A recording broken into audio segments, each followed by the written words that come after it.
کہ اسرائیل جس حماقت کے ساتھ ایران ہو یا لبنان ہو یا دوسرے تمام ملک ہوں ان پر حملہ کرتا ہے تو وہ صرف اسرائیل نہیں ہے، وہ امریکہ ہے اور وہ یورپ ہے جو ان ملکوں پر حملہ کر رہے ہیں۔ یورپ میں اور امریکہ میں اور دوسرے تمام جگہ زیادہ تر حکومتوں نے غزہ میں جو جن سنگھار چل رہا ہے، جینوسائیڈ، اس کا ساتھ دیا ہے۔ جو جینوسائیڈ 1945 کے پہلے جرمنی میں چل رہا تھا وہ اب غزہ میں چل رہا ہے۔ فلسطینیوں کے خون سے ہاتھ امریکہ، یورپ اور ان تمام ملکوں کی حکومتوں کے رنگے ہوئے ہیں جنہوں نے اس جینوسائیڈ کو روکنے میں کوئی پہل نہیں۔ صرف اسرائیل کی حکومت نہیں، اسرائیل کے عوام کا ایک بہت بڑا حصہ اس جینوسائیڈ میں حصہ لے گا۔ یورپ اور امریکہ میں جس طرح عوام سامنے نکل کر آئی ہے ویسے ہمارے ہاں نکل نہیں پائی۔ زیادہ تر راجنیتک پارٹی اور باقی سماجک سنگھنوں نے اس کو اتنا بڑا مسئلہ نہیں سمجھا جتنا بڑا مسئلہ یورپ اور دوسری جگہ کے عوام نے سمجھا۔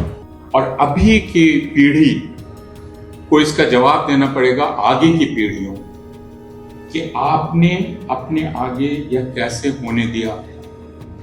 ہٹلر کے وقت تو باقی دنیا یہ کہہ سکتی تھی کہ ہمیں اس کا انداز نہیں تھا، لیکن ہم اسے روز ٹیلی ویژن پر دیکھ رہے ہیں، ریئل ٹائم جینوسائیڈ جو ہمارے سامنے ہو رہا ہے۔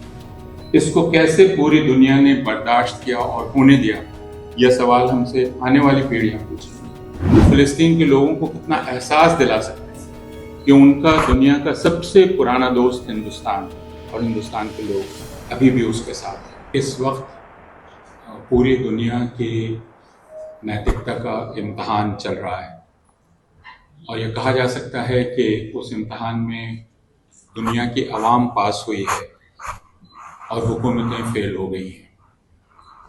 یورپ میں اور امریکہ میں اور دوسرے تمام جگہ زیادہ تر حکومتوں نے غزہ میں جو جن سنگھار چل رہا ہے، جینوسائیڈ، اس کا ساتھ دیا ہے۔ جیسا جرمنی نے کہا کہ اسرائیل دراصل اپنا کام نہیں کر رہا ہے، Israel is doing our dirty work. اس لیے جرمنی کا یہ جو دعویٰ تھا کہ 1945 میں اس نے سبق سیکھا اور وہ سبق تھا نیور اگین، وہ دراصل کوئی سبق نہیں تھا۔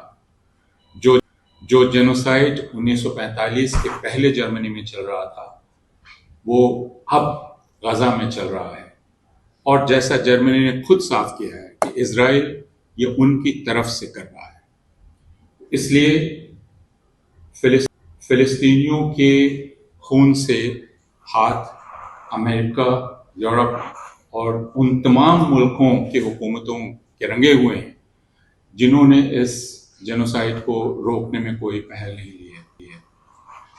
بدنصیبی سے ہمارا ملک ان میں شامل ہو گیا ہے اور ہم اس کی عوام ہیں، اس لیے یہ ایک طرح کا اپرادھ بودھ ہمارے بھیتر ہے، اور اس کا بھی ہے کہ یورپ اور امریکہ میں جس طرح عوام سامنے نکل کر آئی ہے ویسے ہمارے یہاں نکل نہیں پائی۔ ٹھیک ہے کہ دمن ہے، ٹھیک ہے کہ گرفتاریاں ہیں، لیکن اس بات کو بھی قبول کرنا چاہیے کہ ہندوستان کے راجنیتک پارٹیوں، زیادہ تر راجنیتک پارٹیوں اور باقی سماجک سنگھنوں نے اس کو اتنا بڑا مسئلہ نہیں سمجھا جتنا بڑا مسئلہ یورپ اور دوسری جگہ کے عوام نے سمجھا ہے۔ اس لیے یہ ایک ایسا لمحہ ہے جو ہمیں خود اپنے بھیتر جھانکنے کی دعوت دیتا ہے کہ کیا ہم اس جینوسائیڈ کو روکنے میں اپنی آواز کا استعمال کرنا چاہتے ہیں یا نہیں۔ اگر آپ اسرائیل کے ہی اخبار ہاریٹس کو پڑھیں اور ہاریٹس کی انالیسس اور اس کی رپورٹس پڑھیں تو یہ صاف ہو جاتا ہے کہ صرف اسرائیل کی حکومت نہیں، اسرائیل کے عوام کا ایک بہت بڑا حصہ اس جینوسائیڈ میں حصہ لے رہا ہے۔ ہاریٹس میں یہ رپورٹ ہے کہ جو فوجی IDF کے غزہ میں گئے ہیں، خود ان کی دماغی حالت کیا ہے، وہاں سے جو لوٹے ہیں ان کی، اور وہ یہ کہہ رہے ہیں کہ یہ ایک بالکل پوائنٹ لیس وار ہے اور یہ پولیٹیکل وار ہے اور اس کے کوئی معنی نہیں ہے. یہ خود IDF کے فوجی کہہ رہے ہیں. لیکن اسرائیل کی عوام کو بھی یہ سوچنا ہوگا کہ وہ اس جینوسائیڈ کا ساتھ کیسے دے رہی ہے اور وہ کیسے یہ مانتی ہے کہ ایک پوری عوام کا صفایا کیا جا سکتا ہے اور اس جغرافی کو اپنے قبضے میں لایا جا سکتا ہے. تو یہ موقع اور جیسا BBC کی فلم جو BBC نہیں دکھا پائی اور باقی جگہ دیکھی گئی، اور دوسری رپورٹس جو ابھی UN ریپریزنٹیٹیو کی رپورٹ سامنے آئی ہے، اس سے بالکل صاف ہے کہ جو کچھ بھی غزہ میں ہو رہا ہے اس کو جینوسائیڈ کے علاوہ کچھ اور نہیں کہا جا سکتا. اور ابھی کی پیڑھی کو اس کا جواب دینا پڑے گا آگے کی پیڑھیوں کہ آپ نے اپنے آگے یہ کیسے ہونے دیا.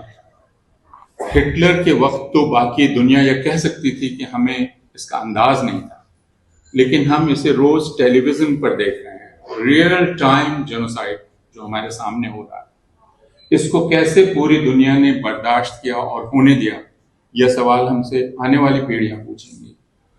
اس لیے اس سوال کا جواب ہم نہ دے پائیں، اس کے لیے کچھ قدم ہمیں ابھی اٹھانے ہوں گے.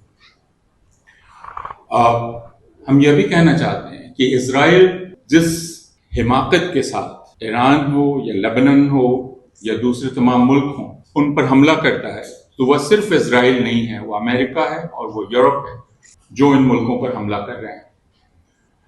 بہت بار یہ کہا گیا کہ دراصل ان ملکوں کو جہالت سے اور پچھڑے پن سے آزادی دلانے کے لیے اسرائیل یہ حملہ کر رہا ہے، جیسا ایران کے بارے میں کہا گیا.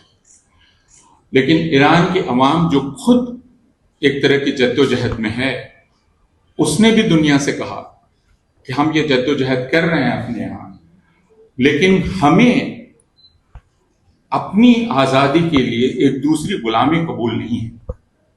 یہ بہت صاف سب کے سامنے ہونا چاہیے.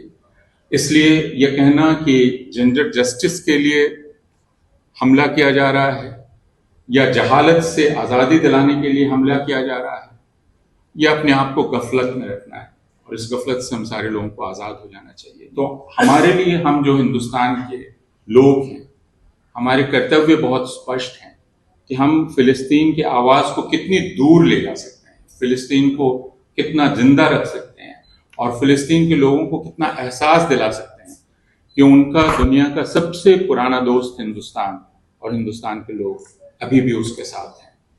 بہت بہت شکریہ.